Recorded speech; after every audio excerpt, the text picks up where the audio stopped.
So as you all know, I made this floating die holder a while back and it's been really good. It's been a really good tool. It's great for making threads on parts that I'm just making one or two of.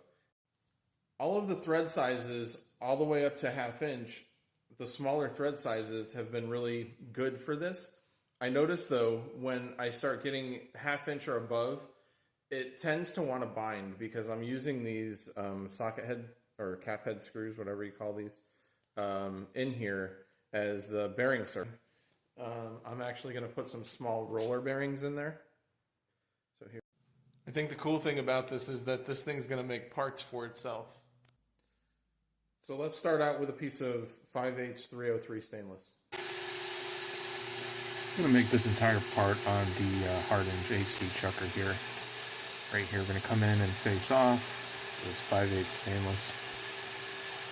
It's very satisfying to watch. Right here, I'm going to turn the major diameter of the 3/8/16 threads that we're going to put on here, which is 375 thousandths. Here we're just turning the small diameter 250 thousandths and just test fitting the bearing right there.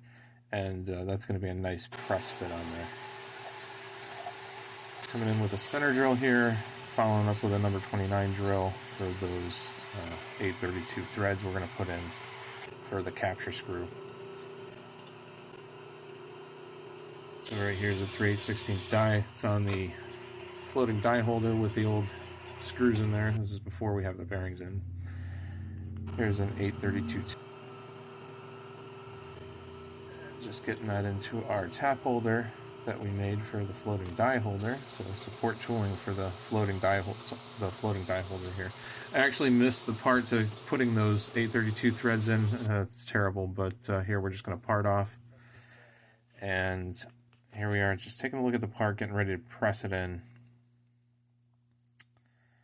So right here, we're just going to press it on there.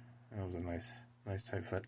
That part is actually 20 thousandths shy inside the diameter of that bearing, so that the capture screw won't touch the bearing as it's rolling.